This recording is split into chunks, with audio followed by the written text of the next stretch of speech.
Una caravana cruza el desierto. El polvo se levanta bajo las patas de camellos cargados con oro, especias y piedras preciosas cuyo valor supera el tesoro de muchos reinos. A la cabeza de esa procesión, una mujer cuyo nombre resonará en la historia durante milenios, aunque la Biblia le dedique apenas unas líneas. Su destino es Jerusalén. Su objetivo, según las Escrituras, es probar la sabiduría del rey más famoso de su tiempo. Pero detrás de ese propósito declarado, existe un silencio que ha intrigado a teólogos, historiadores y arqueólogos durante siglos. ¿Qué buscaba realmente la reina de Sabá? ¿Qué se dijo en privado entre ella y Salomón? Y más importante aún, ¿por qué el relato bíblico termina justo cuando la historia parece volverse verdaderamente peligrosa? En este canal no repetimos historias.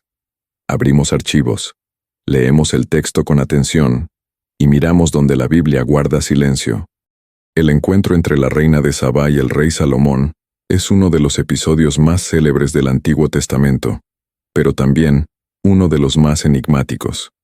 Aparece en dos libros, Primero de Reyes, capítulo 10, y Segundo de Crónicas, capítulo 9. Ambos textos narran el mismo evento con diferencias mínimas, pero coinciden en algo inquietante. Describen el inicio del encuentro, registran algunos detalles de la visita, y luego, abruptamente, dan por terminada la historia. La reina llega, admira, entrega regalos y se va. Fin. Como si lo verdaderamente importante hubiera ocurrido fuera del alcance del texto sagrado. Y aquí es donde muchos se detienen. Aceptan el relato como está y pasan a la siguiente historia.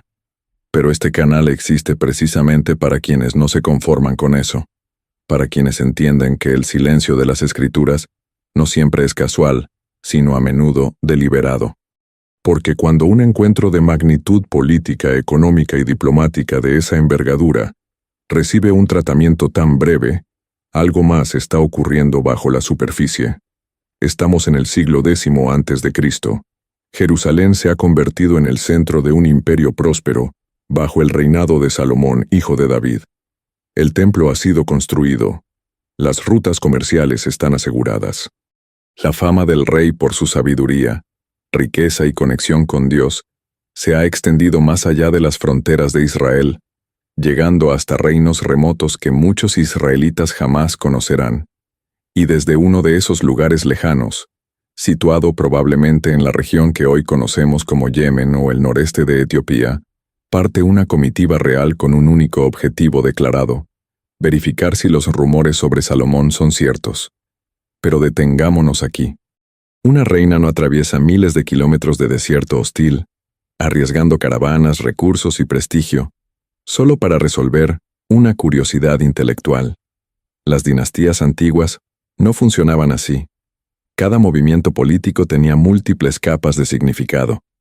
Cada gesto diplomático escondía intereses estratégicos.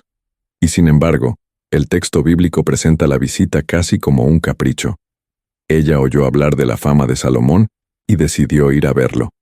Tal vez nunca te dijeron esto, pero esa explicación no satisface a nadie que conozca cómo operaban los reinos del antiguo Oriente Próximo. Lo que sabemos del reino de Sabá proviene de fragmentos arqueológicos, inscripciones y referencias en textos posteriores. Era una potencia comercial especializada en especias, incienso y mirra, productos de altísimo valor en el mundo antiguo. Controlaba rutas clave que conectaban África, Arabia y el Mediterráneo.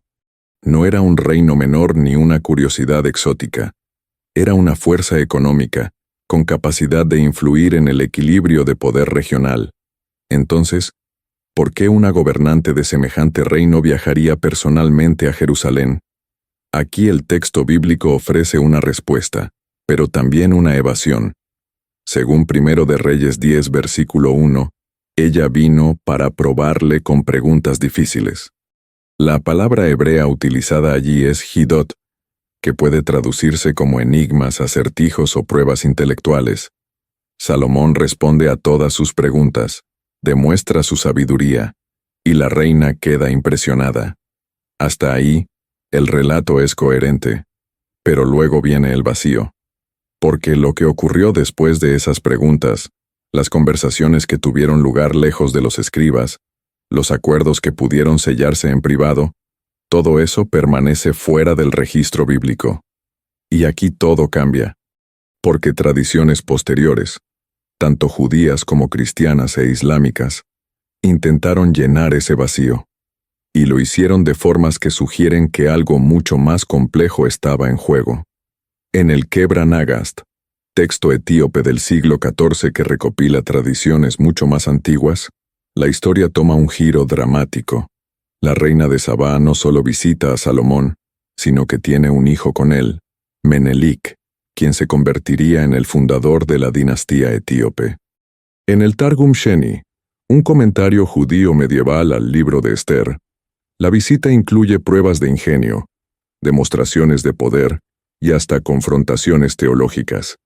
En las tradiciones islámicas, recogidas en textos como las historias de los profetas, la reina es presentada como alguien que pasó del paganismo al monoteísmo después de conocer a Salomón. Todas estas versiones posteriores tienen algo en común. Intentan explicar por qué una figura tan importante en la historia bíblica recibe tan poco espacio en el texto sagrado. Y todas sugieren, de diferentes maneras, que lo que realmente sucedió fue demasiado complejo, demasiado sensible o demasiado políticamente delicado como para ser completamente registrado. Este canal es para quienes no buscan respuestas rápidas, sino comprensión profunda. Si te apasionan las historias bíblicas profundas y los misterios que casi nunca se cuentan, deja tu like y suscríbete ahora al canal. Cada día abrimos un nuevo archivo de la Biblia para ti. Entonces, ¿qué sabemos con certeza? Sabemos que la reina de Sabá existió dentro del marco narrativo bíblico. Sabemos que su visita fue lo suficientemente significativa como para ser registrada en 2 libros diferentes del canon hebreo. Sabemos que llevó regalos de un valor extraordinario, 120 talentos de oro, según Primero de Reyes, 10 versículo 10, lo que equivaldría a más de 4 toneladas del metal precioso. Sabemos que Salomón también le dio regalos a cambio, todo lo que ella deseó y pidió, según el versículo 13. Y sabemos que después de todo esto, ella regresó a su tierra. Pero lo que no sabemos es igual de revelador. No sabemos qué enigmas específicos planteó. No sabemos qué conversaciones teológicas o filosóficas tuvieron lugar. No sabemos si hubo negociaciones comerciales, pactos de no agresión o acuerdos matrimoniales. No sabemos si ella vino como igual, como súbdita o como estratega. No sabemos si el encuentro fue únicamente intelectual o si tuvo dimensiones políticas, económicas y quizás hasta personales que los redactores bíblicos decidieron omitir. Y ese no saber no es accidental. Los textos sagrados del Antiguo Testamento fueron escritos, editados y compilados con propósitos teológicos específicos. Cada historia incluida servía para ilustrar un punto sobre Dios, Israel o la relación entre ambos. La visita de la reina de Sabá cumple una función clara dentro de esa estructura: demostrar que la sabiduría y gloria de Salomón eran tan extraordinarias que incluso gobernantes de naciones lejanas venían a rendirle homenaje. Servía para subrayar el cumplimiento de las promesas divinas a Israel. Pero cualquier detalle que distrajera de ese propósito central, cualquier complejidad que humanizara demasiado a los personajes o que introdujera ambigüedad moral, simplemente no aparece. Este silencio no es casual. Es el tipo de silencio que encontramos en muchos textos antiguos, cuando los autores prefieren no comprometerse con detalles que podrían resultar problemáticos. Y es precisamente ese silencio el que ha permitido que la figura de la reina de Sabá crezca más allá del texto bíblico, convirtiéndose en un símbolo interpretado de formas radicalmente diferentes, según la tradición que la aborde, porque aquí el texto se vuelve incómodo para quienes buscan certezas absolutas. La Biblia nos da un esqueleto narrativo, pero no la carne ni los órganos vitales de la historia. Y esa incompletitud ha generado siglos de especulación, mitología y, lo más importante, reflexión sobre qué significa realmente el encuentro entre sabiduría y poder, entre fe y diplomacia, entre dos mundos que probablemente se necesitaban mutuamente más de lo que el texto está dispuesto a admitir. En los próximos bloques de este archivo, vamos a hacer lo que la Biblia no hace: explorar las posibilidades históricas, examinar las tradiciones que intentaron llenar el vacío y preguntarnos por qué ese vacío existe en primer lugar. Vamos a mirar no solo lo que se dijo, sino también lo que no se dijo. No solo lo que se registró, sino también lo que deliberadamente se dejó fuera. Porque a veces, la historia más reveladora no está en las palabras escritas, sino en el espacio en blanco que las rodea. Volvamos al texto bíblico. Porque antes de explorar lo que pudo haber sido, necesitamos entender exactamente qué dice, y más importante aún, qué no dice. Primero de Reyes capítulo 10 abre con una frase directa: oyendo la reina de Sabá la fama que Salomón había alcanzado por el nombre de Jehová, vino a probarle con preguntas difíciles. 8 palabras en español que establecen motivación, acción y propósito. Pero incluso en esa brevedad, hay capas que merecen atención. La frase, la fama que Salomón había alcanzado por el nombre de Jehová, es crucial. No se trata solo de fama por riqueza o poder militar, sino de fama vinculada a una divinidad específica. Esto sugiere que lo que llegó a oídos de la reina no fueron únicamente reportes sobre el oro de Jerusalén o la magnificencia del templo, sino algo más profundo. Rumores sobre un rey cuya sabiduría provenía de su relación con un Dios que afirmaba ser el único verdadero. Para una gobernante de una región donde probablemente se adoraban múltiples deidades, esto no era un dato trivial. Era una afirmación teológica radical que merecía investigación directa. Ella llega con su comitiva. El texto menciona camellos cargados de especias, oro en abundancia y piedras preciosas. No se especifica cuántos camellos, cuántas personas formaban su séquito o cuánto tiempo duró el viaje. Pero las distancias involucradas sugieren semanas, posiblemente meses de preparación y travesía. Este no fue un impulso. Fue una expedición planificada con precisión, financiada con recursos significativos y ejecutada con el respaldo de una corte real completa. Cuando finalmente se encuentran, el texto dice: y ella habló con él todo lo que en su corazón tenía. Esta frase, aparentemente simple, es en realidad una de las más intrigantes de todo el relato. ¿Qué significa hablar todo lo que en su corazón tenía? ¿Eran solo acertijos intelectuales? ¿O incluía preocupaciones políticas, dudas teológicas, estrategias comerciales, incluso confesiones personales? El hebreo permite todas esas interpretaciones, pero el texto no se detiene a aclarar. Y aquí es donde muchos se detienen, asumiendo que fueron solo enigmas filosóficos. Pero las cortes reales antiguas no funcionaban con esa inocencia. Salomón responde a todas sus preguntas. No hubo nada que el rey no le contestase, dice el versículo 3. Perfecto, absoluto, sin fisuras. Es el tipo de declaración que suena más a resumen teológico que a registro histórico detallado. Porque en la realidad de cualquier encuentro humano, especialmente entre dos mentes brillantes de culturas diferentes, siempre hay matices, desacuerdos, momentos de incomprensión. Pero el texto bíblico no está interesado en esos matices. Está interesado en demostrar la superioridad absoluta de la sabiduría de Salomón, que a su vez refleja la superioridad del Dios de Israel. Luego viene la reacción de la reina. Versículos 4 y 5. Y cuando la reina de Sabá vio toda la sabiduría de Salomón, y la casa que había edificado, las viandas de su mesa, las habitaciones de sus oficiales, el estado y los vestidos de los que le servían, sus maestresalas, y sus holocaustos que ofrecía en la casa de Jehová, se quedó asombrada. La palabra hebrea utilizada aquí para asombrada es más fuerte en el original. Literalmente significa que no quedó más espíritu en ella. Es una expresión de shock total, de verse completamente superada por lo que está presenciando.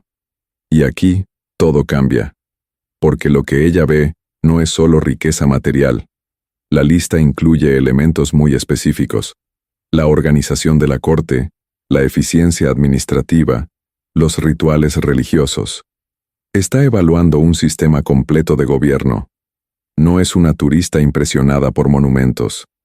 Es una gobernante analizando cómo otra gobernante maneja el poder. Y lo que encuentra la deja sin palabras, al menos según el registro oficial.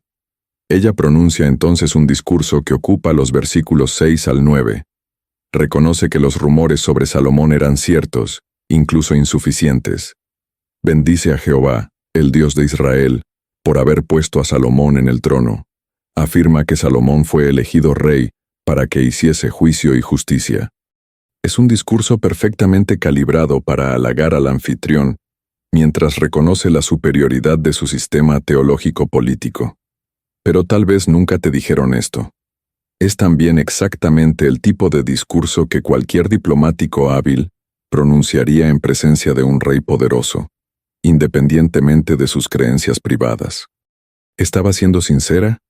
¿Experimentó una conversión genuina al monoteísmo israelita? ¿O estaba siguiendo el protocolo diplomático de reconocer públicamente la grandeza del anfitrión como parte de las negociaciones? El texto no lo aclara, y esa ambigüedad ha alimentado siglos de interpretaciones contradictorias. Después del discurso, vienen los regalos. 120 talentos de oro, especias en gran abundancia y piedras preciosas. El texto añade: nunca vino tan gran cantidad de especias como la que dio la reina de Sabá al rey Salomón. Esta es una declaración comparativa importante. Sugiere que el narrador bíblico, escribiendo probablemente siglos después del evento, todavía recordaba o tenía acceso a registros que indicaban que este fue el mayor envío de especias jamás recibido por Israel. No era un regalo simbólico. Era una declaración económica de primera magnitud. Salomón, por su parte, no se queda atrás. El versículo 13 dice: y el rey Salomón dio a la reina de Sabá todo lo que ella quiso, y todo lo que pidió, además de lo que Salomón le dio, según su real generosidad. Aquí el texto se vuelve incómodo para quienes buscan claridad absoluta. Todo lo que ella quiso y pidió es una frase deliberadamente amplia. ¿Qué pidió exactamente? ¿Tratados comerciales? ¿Acceso a rutas? ¿Protección militar? ¿Conocimiento técnico? ¿Alianzas matrimoniales? El texto no lo dice. Y esa omisión no puede ser accidental, porque el silencio bíblico en este punto es ensordecedor. Después de describir el intercambio de regalos, el versículo 13 concluye con brutal brevedad: y ella se volvió y se fue a su tierra con sus siervos. Eso es todo. Fin de la historia. No hay seguimiento. No se menciona qué impacto tuvo la visita en las relaciones entre ambos reinos. No se registra si hubo embajadas posteriores, si los acuerdos se mantuvieron o si algo cambió en Sabá después del regreso de su reina. Es como si el narrador bíblico hubiera decidido conscientemente cerrar el archivo justo en el momento en que podría volverse complicado. Segundo de Crónicas capítulo 9 cuenta la misma historia con variaciones mínimas, pero añade un detalle interesante en el versículo 12. Especifica que Salomón le dio regalos de su tesoro real, enfatizando que lo entregado no vino de tributos o comercio ordinario, sino de las reservas personales del rey. Esto eleva el gesto a algo más personal, más significativo que una transacción comercial estándar. Pero incluso con ese detalle adicional, Crónicas tampoco profundiza. La reina se va y nunca más se la menciona en el resto de las escrituras hebreas. Es como si después de cumplir su función narrativa, de mostrar la gloria de Salomón, dejara de importar como personaje histórico. Y sin embargo, paradójicamente, es esa misma brevedad la que la ha convertido en una figura tan fascinante. Porque el vacío invita a la imaginación. El silencio genera preguntas. Y las preguntas, cuando no tienen respuestas oficiales, generan tradiciones alternativas. Ahora bien, ¿qué podemos inferir históricamente de lo que el texto bíblico sí dice? Primero, que existió algún tipo de contacto diplomático entre Jerusalén y un reino sureño durante el reinado de Salomón. La especificidad de los regalos, especias, oro, piedras preciosas, Coincide con lo que sabemos sobre los productos característicos de la región arábiga meridional. Las rutas del incienso conectaban Yemen con el Mediterráneo, y Jerusalén estaba estratégicamente ubicada en esas rutas. Un reino que controlara la producción de incienso tendría interés en asegurar relaciones pacíficas con los poderes que controlaban los puntos de tránsito. Segundo, que este contacto fue lo suficientemente significativo como para ser preservado en la memoria colectiva de Israel y eventualmente incluido en sus textos sagrados. No todas las visitas diplomáticas recibían ese honor. Que esta en particular lo hiciera sugiere que tuvo un impacto duradero, aunque el texto no especifique cuál. Tercero, que el encuentro tenía dimensiones tanto políticas como teológicas. La insistencia del texto en vincular la fama de Salomón con el nombre de Jehová indica que para los redactores bíblicos, lo importante no era solo que un rey extranjero reconociera la grandeza de Israel, sino que reconociera la grandeza del Dios de Israel. Esto encaja con uno de los temas centrales de los libros de Reyes: demostrar que Jehová es superior a todas las demás deidades. Pero aquí está el problema. Lo que podemos inferir es mucho menos que lo que quisiéramos saber. Y esa brecha entre lo conocido y lo desconocido es donde prosperan las leyendas.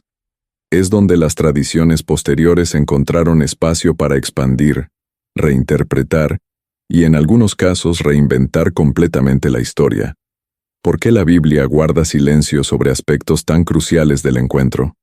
Una posibilidad es que los redactores simplemente no tenían acceso a más información. Escribiendo siglos después de los eventos, quizás solo preservaron lo que sobrevivió en tradiciones orales o en archivos fragmentarios. Otra posibilidad es que tenían más información, pero decidieron no incluirla, porque no servía al propósito teológico del texto. Si hubo negociaciones comerciales complejas, disputas sobre términos, o incluso relaciones personales entre Salomón y la reina que pudieran complicar la imagen idealizada del rey sabio, esos detalles habrían sido prescindibles desde una perspectiva religiosa. Este detalle altera por completo la lectura tradicional. El texto bíblico no está intentando darnos un registro histórico completo. Está construyendo un argumento teológico. Y en ese argumento, la reina de Sabá es un personaje secundario cuya única función es confirmar lo que ya sabemos, que Salomón era incomparablemente sabio y que su sabiduría venía de Dios. Todo lo demás, su personalidad, sus motivaciones reales, su vida después del encuentro, es irrelevante para ese propósito. Pero para nosotros, siglos después, precisamente eso irrelevante es lo fascinante. Porque nos permite ver cómo las historias sagradas son también productos humanos, escritos con intenciones específicas, editados según criterios particulares y preservados porque servían funciones concretas dentro de comunidades de fe. No es una crítica. Es simplemente reconocer que los textos sagrados, por inspirados que sean, son también documentos históricos que reflejan las prioridades y limitaciones de quienes los produjeron. Y cuando reconocemos eso, el silencio del texto se vuelve tan revelador como sus palabras, porque nos dice qué importaba y qué no importaba para los autores bíblicos. Nos muestra dónde pusieron el énfasis y dónde decidieron no ponerlo, y nos invita a preguntarnos si las historias que no se contaron podrían ser tan importantes como las que sí se registraron. La reina de Sabá llegó, asombró y se fue. Eso es lo que sabemos. Pero lo que no sabemos, lo que el texto deliberadamente no registra, es donde comienza la verdadera investigación. Y es precisamente ahí donde vamos a continuar. El vacío bíblico no quedó vacío por mucho tiempo. Apenas las comunidades judías y cristianas comenzaron a transmitir estas historias.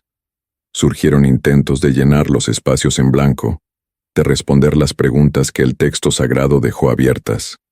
Y lo que emergió de esos intentos fue algo extraordinario. Un conjunto de tradiciones que transformaron a la reina de Sabá de un personaje secundario en una leyenda con vida propia. Empecemos con las tradiciones judías. El Targum Sheni, Un comentario arameo del libro de Esther que probablemente data del siglo VII u VIII de nuestra era, pero que preserva materiales mucho más antiguos, contiene una de las versiones más elaboradas del encuentro. Aquí la visita no comienza con preguntas filosóficas, sino con una prueba mucho más teatral. Según este texto, Salomón había sometido a todos los animales y espíritus bajo su autoridad, incluyendo a los demonios. Un día, la abubilla, un ave que servía como mensajera, le informa que existe un reino donde gobierna una mujer y donde todavía no se reconoce la autoridad del Dios de Israel. Salomón, intrigado y quizás desafiado, envía una carta a la reina exigiéndole que venga a rendirle homenaje. La reina, lejos de someterse inmediatamente, decide poner a prueba a Salomón antes de hacer el viaje. Le envía enigmas por adelantado. Uno de los más famosos involucra a un grupo de niños y niñas vestidos idénticamente, desafiando a Salomón a distinguir quiénes son varones y quiénes son mujeres, sin examinarlos físicamente. Salomón, según la leyenda, resuelve el acertijo observando cómo reaccionan cuando se les lanzan nueces. Los varones las recogen con sus túnicas formando un receptáculo, mientras que las niñas simplemente extienden sus ropas. Detalle curioso, profundamente arraigado en observaciones de género de la época, pero que revela algo más importante. Estas tradiciones presentan a la reina no como una visitante pasiva y admirada, sino como una oponente intelectual que intenta activamente desafiar y medir a Salomón. Tal vez nunca te dijeron esto, pero en estas versiones expandidas, el encuentro es una competencia. No es admiración unilateral, es un duelo de ingenios donde ambas partes están evaluándose mutuamente. La reina llega con la intención de determinar si Salomón merece su respeto, y solo después de ser genuinamente superada en sabiduría, acepta su superioridad. Otra tradición judía, recogida en el Midrash Mishle, añade un elemento perturbador. Cuando la reina finalmente llega al palacio, Salomón ha mandado construir un piso de vidrio transparente sobre un estanque de agua. Al entrar, la reina cree que debe cruzar agua y levanta sus vestidos, revelando sus piernas. Algunas versiones de esta historia afirman que tenía piernas peludas o incluso patas de cabra, sugiriendo una naturaleza demoníaca o híbrida. Salomón le revela entonces el truco del piso de vidrio y, en algunas variantes, la ayuda a eliminar el vello de sus piernas, purificándola simbólicamente. Este detalle altera por completo la lectura tradicional, porque lo que tenemos aquí no es solo una elaboración fantasiosa, sino una reinterpretación teológica. La reina de Sabá es presentada como alguien que necesitaba ser purificada, civilizada, elevada del paganismo al conocimiento del verdadero Dios. El encuentro con Salomón no es solo diplomático o intelectual, es transformador. Ella llega como una figura ambigua, potencialmente peligrosa, y sale convertida, redimida. Pero las tradiciones judías no son las únicas que expandieron la historia. En el cristianismo etíope, la reina de Sabá ocupa un lugar absolutamente central en la identidad nacional. El Kebra Nagast, cuyo título significa Gloria de los Reyes, es el texto fundacional de la monarquía etíope y fue compilado en el siglo XIV, aunque se basa en tradiciones orales y escritas que se remontan siglos atrás. Aquí, la historia toma dimensiones épicas. Según el Kebra Nagast, la reina, llamada Maqueda en esta tradición, no solo visita a Salomón y queda impresionada por su sabiduría, tiene una relación íntima con él. El texto narra que Salomón, sabiendo que Maqueda partiría pronto, la invita a un banquete donde sirve comidas deliberadamente saladas y picantes. Luego le pide que jure no tomar nada de su palacio sin permiso. Ella acepta, a cambio de que Salomón jure no tomarla por la fuerza. Durante la noche, sedienta por la comida salada, Maqueda bebe agua del palacio. Salomón le señala que ha roto su juramento al tomar agua sin permiso, y por lo tanto él queda liberado del suyo. Esa noche conciben un hijo.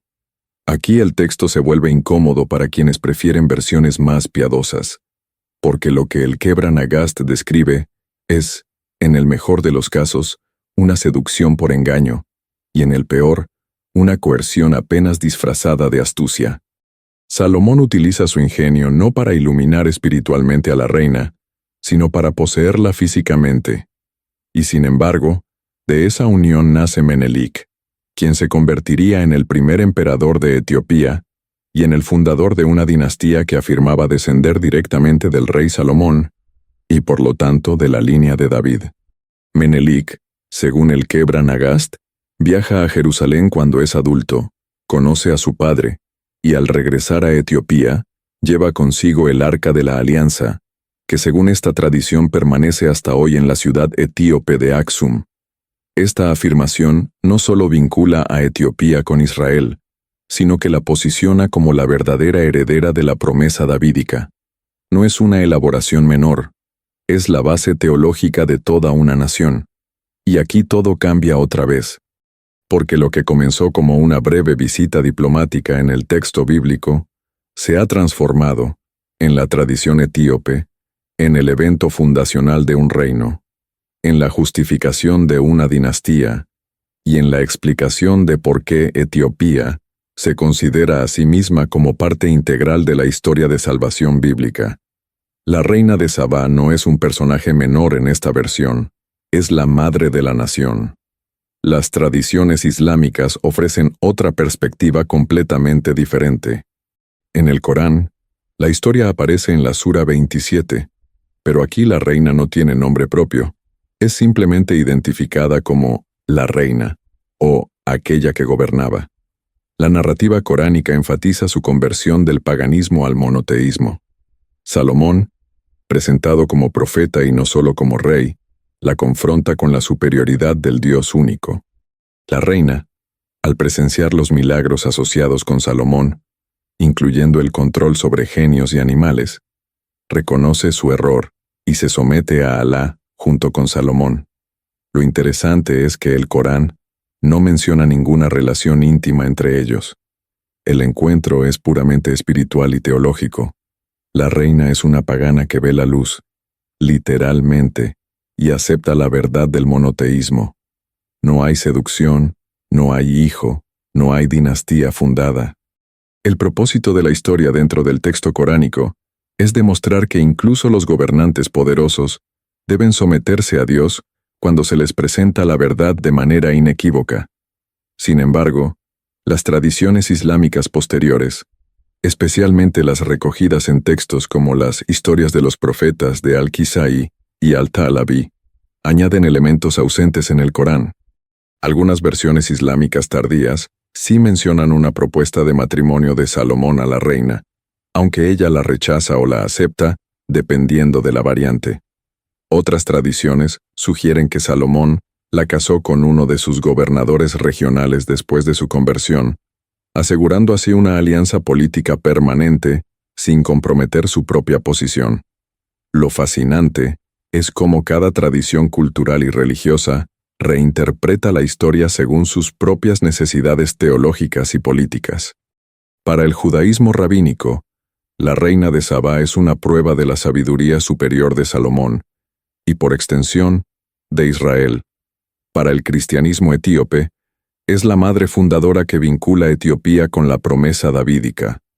Para el Islam, es un ejemplo de conversión sincera al monoteísmo verdadero.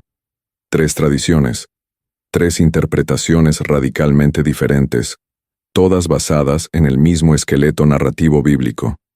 Pero hay algo más que merece atención. En todas estas tradiciones expandidas hay un elemento común, la insistencia en que algo más ocurrió. Ninguna de ellas se conforma con la versión breve del texto bíblico.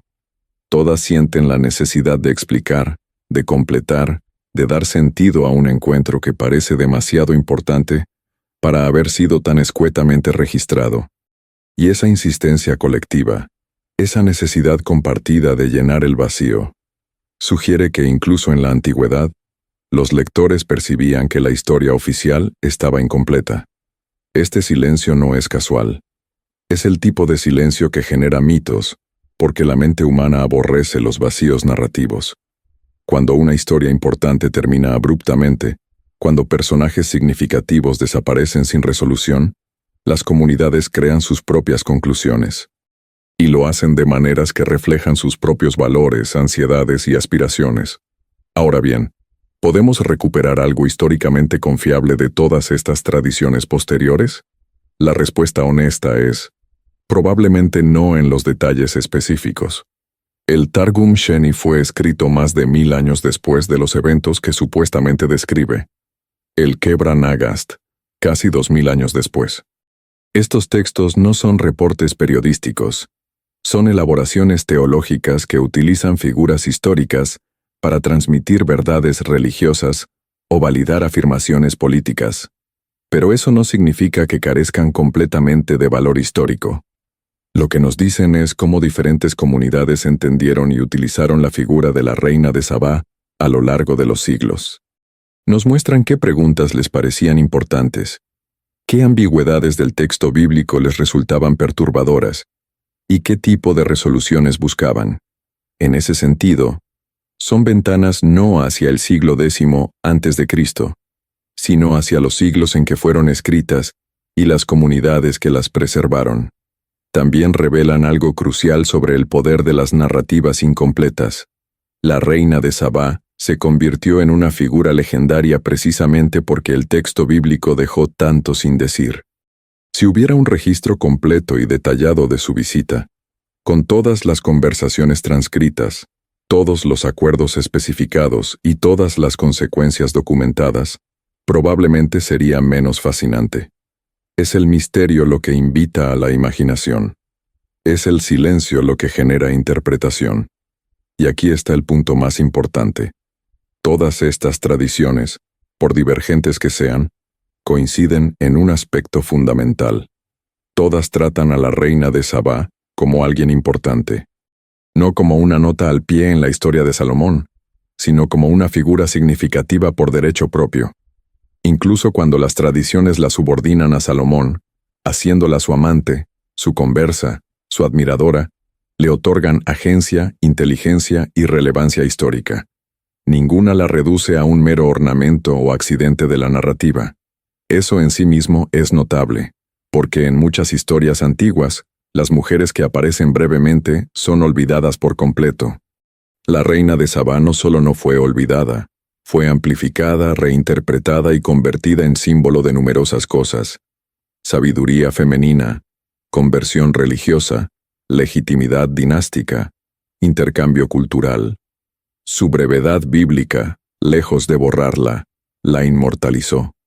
Pero también debemos preguntarnos, ¿qué fue reinterpretado en el proceso?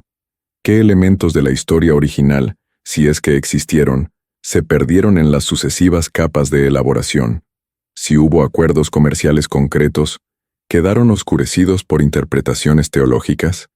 Si hubo dimensiones políticas complejas, ¿fueron simplificadas en favor de narrativas más edificantes? Si la reina era simplemente una diplomática astuta haciendo su trabajo, ¿fue transformada en algo más romántico, más mítico, más conveniente para las necesidades posteriores?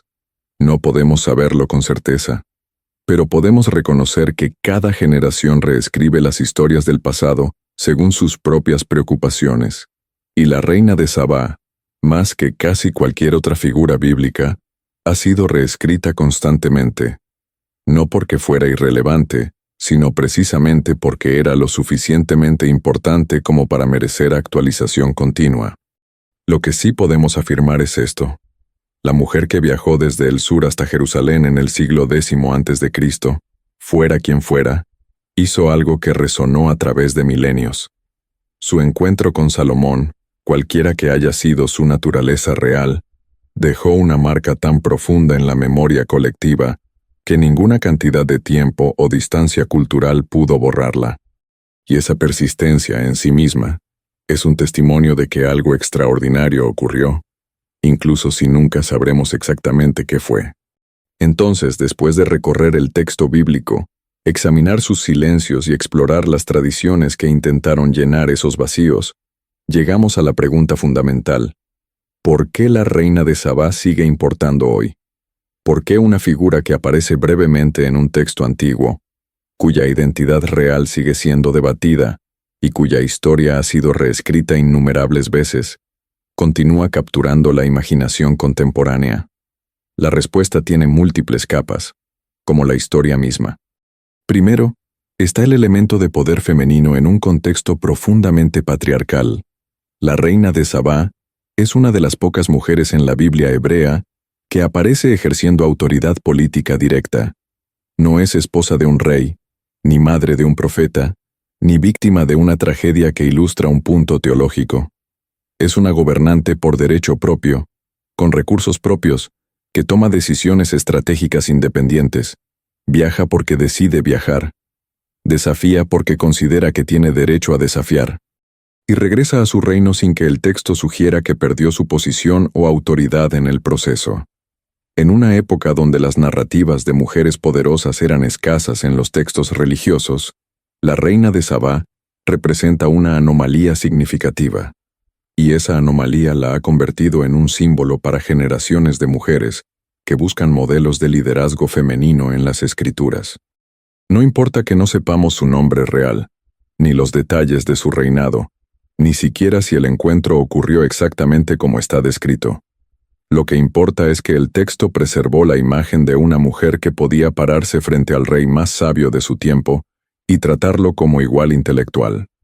Tal vez nunca te dijeron esto, pero ese simple hecho, que ella pudo formular preguntas que Salomón consideró dignas de responder, es revolucionario en el contexto de la literatura antigua del Cercano Oriente. No fue silenciada, no fue ignorada, no fue tratada como inferior por su género, fue tomada en serio. Y ese reconocimiento, incluso dentro de un texto que glorifica principalmente a Salomón, es extraordinario. Segundo, está el tema de la diplomacia y el intercambio cultural. En un mundo antiguo frecuentemente definido por guerras y conquistas, el encuentro entre la reina de Sabá y Salomón representa algo diferente, un intercambio pacífico basado en curiosidad intelectual y beneficio mutuo. No hay conquista, no hay sometimiento forzado, hay evaluación, conversación, intercambio de regalos y, aparentemente, respeto mutuo. Es una visión de cómo las relaciones internacionales podrían funcionar cuando el poder se equilibra con sabiduría. Por supuesto, esta lectura idealizada puede ser ingenua. Es perfectamente posible que detrás del intercambio cortés hubiera cálculos políticos fríos, amenazas veladas o presiones económicas. Las cortes reales antiguas raramente operaban con pura buena voluntad. Pero incluso si el encuentro fue menos armonioso de lo que el texto sugiere, la narrativa bíblica eligió presentarlo como un modelo de interacción civilizada. Y ese modelo ha inspirado a quienes buscan alternativas a la violencia como método de resolver diferencias entre naciones y culturas. Tercero, está la dimensión de la búsqueda de sabiduría. La reina de Sabá no viaja en busca de conquista territorial, ni de matrimonio ventajoso, ni siquiera, al menos según el texto oficial, en busca de ventajas comerciales explícitas. Viene a verificar rumores sobre sabiduría. Esa motivación, si fue genuina, es profundamente significativa. Sugiere que existía incluso en el mundo antiguo un reconocimiento de que el conocimiento y la comprensión tenían valor intrínseco, más allá de su utilidad práctica inmediata, y aquí todo cambia una vez más. Porque si tomamos la narrativa en sus propios términos, lo que presenciamos es a una gobernante poderosa, dispuesta a emprender un viaje peligroso y costoso simplemente para tener conversaciones profundas con alguien reputado por su sabiduría. Eso eleva el discurso intelectual a un nivel de importancia normalmente reservado para la guerra o el comercio. Es una afirmación radical del valor del pensamiento, del diálogo, de la búsqueda de comprensión. Claro, podemos ser escépticos, podemos argumentar que la búsqueda de sabiduría era simplemente una fachada diplomática para negociaciones comerciales o sondeos políticos. Probablemente haya algo de verdad en eso. Pero incluso si fuera solo una fachada, el hecho de que esa fuera la fachada elegida, que la justificación pública del viaje fuera intelectual en lugar de militar o económica, dice algo importante sobre qué valores se consideraban dignos de respeto público. Cuarto, está la cuestión de la fe y la conversión. Ya sea que creamos que la reina experimentó una transformación espiritual genuina, como sugieren las tradiciones posteriores, o que simplemente pronunció las palabras diplomáticas apropiadas, el encuentro plantea preguntas sobre cómo las personas de diferentes trasfondos religiosos pueden interactuar. ¿Es posible el diálogo genuino entre sistemas de creencias radicalmente diferentes? ¿Puede alguien reconocer la verdad o el valor en una tradición religiosa ajena sin abandonar completamente la propia? El texto bíblico no responde estas preguntas de manera definitiva. La reina bendice al Dios de Israel, reconoce la sabiduría de Salomón, pero luego regresa a su tierra.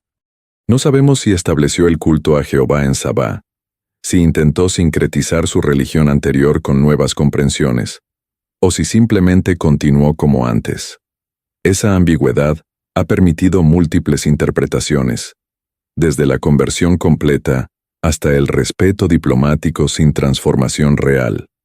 Aquí el texto se vuelve incómodo para quienes buscan certezas absolutas sobre cómo debe ocurrir el encuentro interreligioso.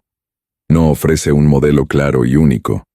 En cambio, presenta un momento de conexión genuina entre personas de trasfondos diferentes, deja el resultado sin especificar y permite que cada generación extraiga sus propias lecciones. Quinto, está el tema del silencio mismo como mensaje. Hemos pasado todo este archivo explorando lo que el texto bíblico no dice sobre la reina de Sabá. Pero ese silencio no es una deficiencia, es una característica. Porque al no especificar demasiado, el texto permite que la historia sea significativa para audiencias muy diversas a lo largo del tiempo. Si conociéramos cada detalle, si supiéramos exactamente qué preguntas hizo, exactamente qué respondió Salomón, exactamente qué acuerdos se alcanzaron y exactamente qué pasó después, la historia sería menos maleable, menos capaz de hablar a diferentes contextos. El silencio crea espacio para la reflexión. Obliga a cada generación a preguntarse, ¿qué significa este encuentro para nosotros? ¿Qué aspectos de la historia resuenan con nuestras propias preocupaciones? ¿Qué preguntas queremos que haya hecho la reina? ¿Qué respuestas necesitamos que Salomón haya dado? Y en ese proceso de cuestionamiento, la historia antigua se vuelve contemporánea. Este detalle altera por completo cómo leemos textos sagrados. No son solo registros de lo que sucedió, sino invitaciones a participar en la construcción continua de significado.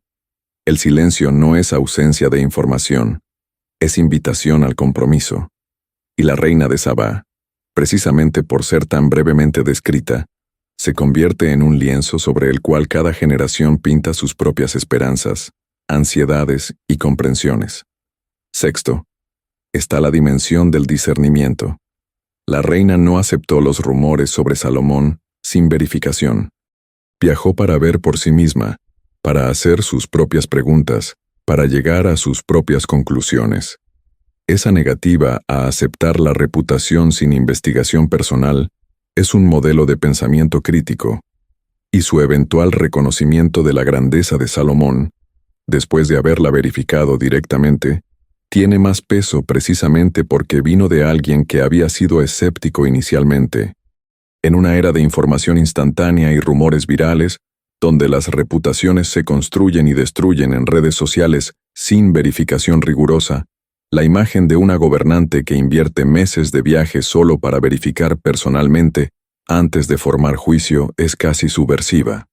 Nos recuerda que algunas cosas merecen investigación profunda, que el conocimiento de segunda mano tiene limitaciones, y que la sabiduría real requiere encuentro directo con la fuente.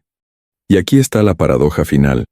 Una historia que registra tan poco nos enseña tanto. Nos enseña sobre poder femenino en contextos patriarcales, sobre diplomacia y respeto mutuo entre culturas diferentes, sobre la búsqueda de sabiduría como valor en sí mismo, sobre el encuentro interreligioso y sus complejidades, sobre el discernimiento y la verificación personal, sobre el silencio como espacio para reflexión.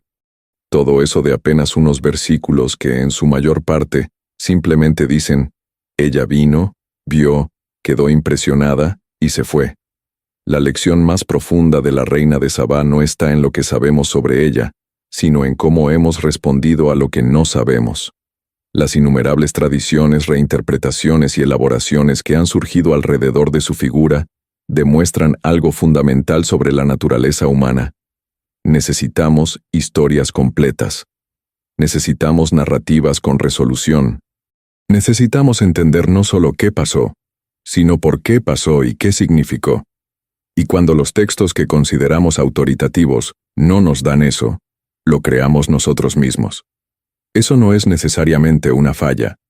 Es reconocer que las historias sagradas no son solo artefactos del pasado, sino materiales vivos que cada generación debe trabajar, interpretar y hacer relevantes para sus propias circunstancias.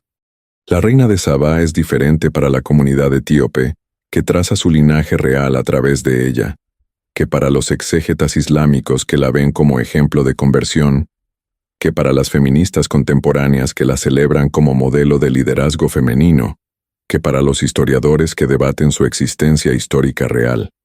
Y todas esas interpretaciones pueden coexistir porque el texto original dejó espacio para ellas. No prescribió una única lectura correcta. No cerró todas las posibilidades. Dejó preguntas abiertas. Y esas preguntas abiertas son, quizás, el regalo más grande que la historia nos da.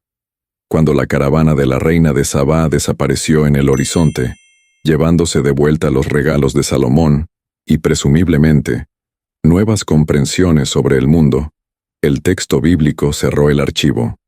Pero la historia no terminó ahí.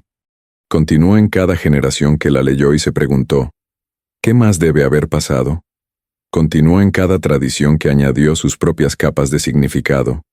Continuó en cada persona que vio en esa reina anónima un reflejo de sus propias búsquedas, dudas y aspiraciones. Y continúa ahora, mientras tú escuchas o lees estas palabras y te preguntas qué significa para ti. ¿Ves a la reina de Sabá como diplomática, como buscadora de sabiduría, como estratega política, como conversa religiosa?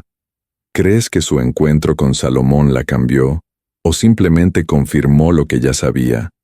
¿Piensas que el silencio del texto es protector, ocultando algo demasiado complejo o controvertido, o simplemente refleja las limitaciones de la memoria histórica? No hay respuestas definitivas a estas preguntas, y quizás ese sea el punto.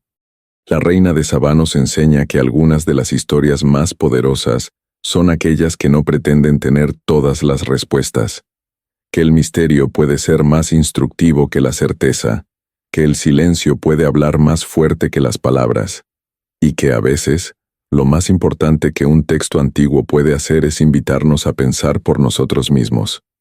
Aquí no cerramos preguntas, abrimos archivos antiguos y dejamos que el texto hable. Si esta historia te ayudó a ver la Biblia con otros ojos, deja tu like y escribe en los comentarios lo que más te llamó la atención. Y si aún no estás suscrito al canal, por favor suscríbete y activa la campanita para no perderte las próximas historias. Gracias por ver este video y hasta la próxima. Este archivo no termina aquí. Otros relatos antiguos están conectados con esta historia.